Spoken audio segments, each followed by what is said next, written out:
Josh Bone. Kick it up. Yes, Intro. it's good to be here with you, Jason and Jeff. I am with NECA, the National Electrical Contractors Association. The thing I'm really excited about with NECA, we have a lot of large contractors, but we have a lot of medium and small size contractors. So I'm really digging in right now to looking at what can help large, medium, small, and getting to see a lot of different challenges that are happening across the industry through 4,000 electrical contractors. So really excited about this role and some of the things we're doing with our contractors. Jeff, why don't you give us a bit of an intro? Yeah, thanks. My name's Jeff. I've been on the electrical side of the business as a project manager for just shy of a dozen years, now. And I just remember, having rolls of drawings under my arms as a project engineer and seeing the evolution, with PlanGrid and having all my drawings contained on my phone and really felt this surface tension in the industry and, wanted to put my focus into helping grow, nurture, and develop startups in the construction tech space, leveraging my experience and lens as a subcontractor to help them bring their product to market, find product market fit, sales strategy, development, test cases, and pilot programs with contractors. And that's been my passion, and that's Pivot Group. Awesome. Thanks, guys. So with that, we'll get into, the state of the electrical industry.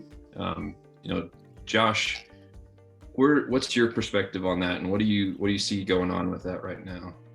So we just got our numbers in right now, and we start to talk about our large number of contractors. We're only down 7% as far as the man hours from this time last year over up to this point. So it is a small blip in the road, considering 2019 was such a big year for us, and it was our largest year in man hours. So if you trend that out, it's still higher than 2018.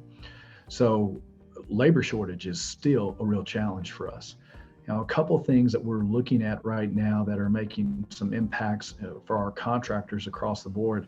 We're seeing for the larger, more complex projects, owners' expectations have changed a lot, and owners are commoditizing the process so much now. We see them.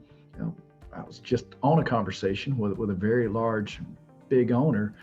And they want to take care of their employees, but they have no problem running 2 shifts, 7 days a week, 10 hours at a pop, and thinking that you do realize the work and effort. And they've really commoditized that process, and they're pushing harder than ever before. And while we're also seeing that, we're seeing a large amount of diversification of work for our contractors, where running branch and feeder was a big part of the work. Just distributing power around a building was a huge part of the work of a NECA contractor over the last 10 years now. There's a lot of new opportunities that our contractors can capitalize on and find work that's far more specialized and far less commoditized. So there's really the market is strong. There's an abundance of opportunity. The old work that's there keeps getting more commoditized. So the Pivot Group, like Jeff has aptly named his business, maybe it's time to pivot in some of these areas. Josh, what do you think has been the driver in that? I think, lighting to me has been one of the pieces of that. And then even just, as buildings and facilities get, quote unquote smarter, we've had these building management systems around for quite a while, but, no offense to the electricals, but sometimes the mechanicals had to be the first leaders to that. And then now electricals, we're catching up. We've got occupancy sensors, and it seems like a new lighting control system comes out every week, and then a new LED light fixture that some architect thinks is the coolest thing since sliced bread. And then we got to revamp how exactly we do distribution, how we do controls. It's just insane. You see that as one of the big drivers, or what else do you see as the driver for that diversification? I think there's just so much awareness of the technology now, and that it's becoming more of an expectation that everybody's trying to figure out ways that they can conserve power. As you were saying, lighting controls, all of the control systems of the buildings now are getting tied in. And there's so much of this. We have small contractors around the country that are really moving heavily to medium voltage and low voltage work, because there is so much of it now. And that's with hospitals and so many of these different owners, it's a request. It's mandatory. We see growth in certain markets now where they never done MC cable. They're starting to push. Let's get smaller. Let's go more cable tray.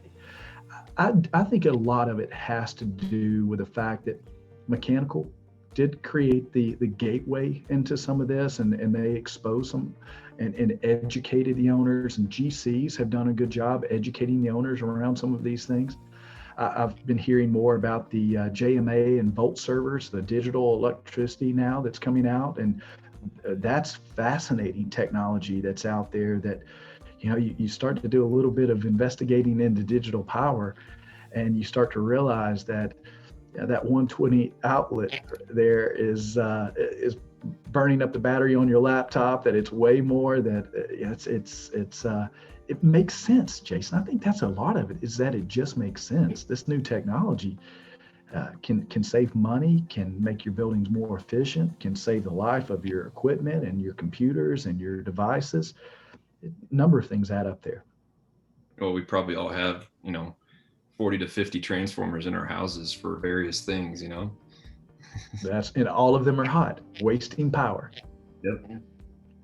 Jeff, what do you've been in the trenches, quote unquote, for the last, say, dozen to 15 years. What you've been living this transformation and living it, on a day-to-day basis. What's your perspective on it? Yeah, I mean, I think, with COVID right now, we're seeing that shift, and I think that's accelerating, to Josh's point as well, is we're seeing some of the older methods or older styles of construction, kind of fading a little, or being put on the back burner right now.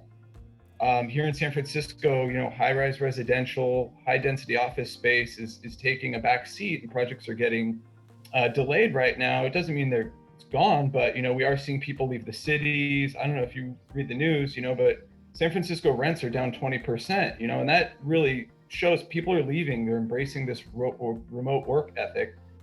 But what we're seeing is an increase in, like the high voltage and low voltage scope of works that support data centers.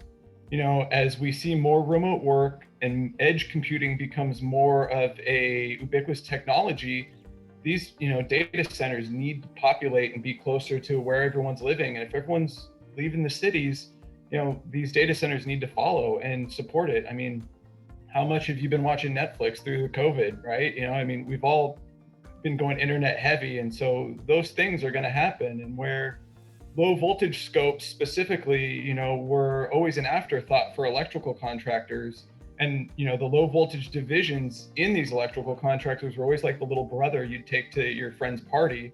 Now we're seeing that they're going to stand on their own. They're becoming the big brother, bringing the electricians along with them.